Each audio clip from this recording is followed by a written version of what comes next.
Paul comes to Christianity from the Jewish tradition, so as he approaches this diverse church in Rome, he uses the logic of the Greeks with the historic tradition of Judaism. In this lesson, Paul uses Old Testament scripture to build a logical explanation using Abraham and David as examples.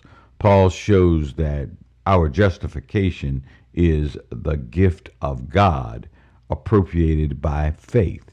Justification is not payment for our works. Paul is pointing this discussion at religious Jews who think that we must work our way into heaven. That's a part of their tradition.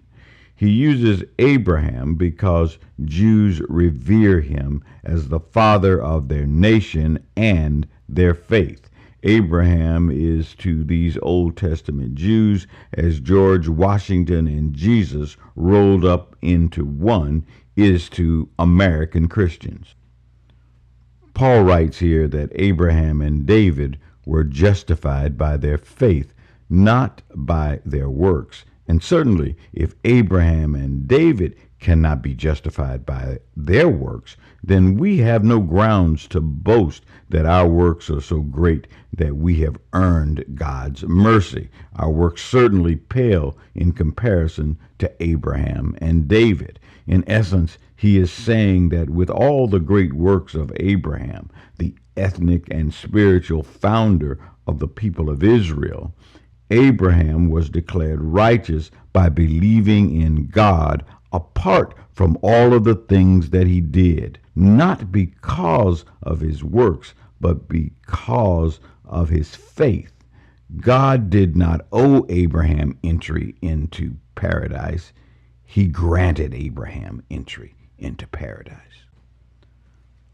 Paul makes an analogy here saying that if you do a good job, then you are owed wages, not a gift. The thought of God owing us is as specious, silly as it sounds. We are born in sin. We have a sinful nature. Saving us from our selfish ways is too big for us to do alone. We will slip. Saving us from our sinful nature, from our selfish ways, only God can do that. The job is too big. We will slip no matter how hard we work, no matter how much we do.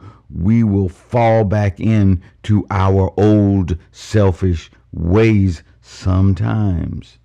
It is our faith in God that justifies us, that saves us. That is what Paul is saying here. You do not earn your salvation. We all fall in imperfection. We are granted salvation because we have faith that God can do the job. He can save us. And from Paul's Damascus Road experience, he knows that we get there through Christ. Paul then turns to the writing of David, saying that this great king of Israel looked at salvation this way. Yes, David was a king, a victorious leader in battle. He unified the nation, but with all of his works, he is still justified because of his faith. Now, Paul points to King David to demonstrate. He says, this great king agrees that salvation is a gift apart from our works. He says that God gives complete and irreversible forgiveness. We all know that King David slipped. He fell short even as king. But David knew and wrote these beautiful psalms as he wrote, "Blessed are those whose lawless deeds are forgiven and whose sins are covered. Blessed is the one against whom the Lord will never count sin."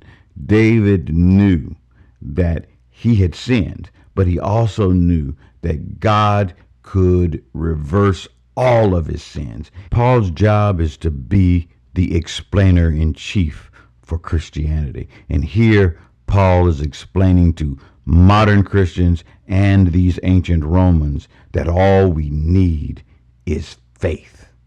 That's the lesson for this week. Have a great week. Bye.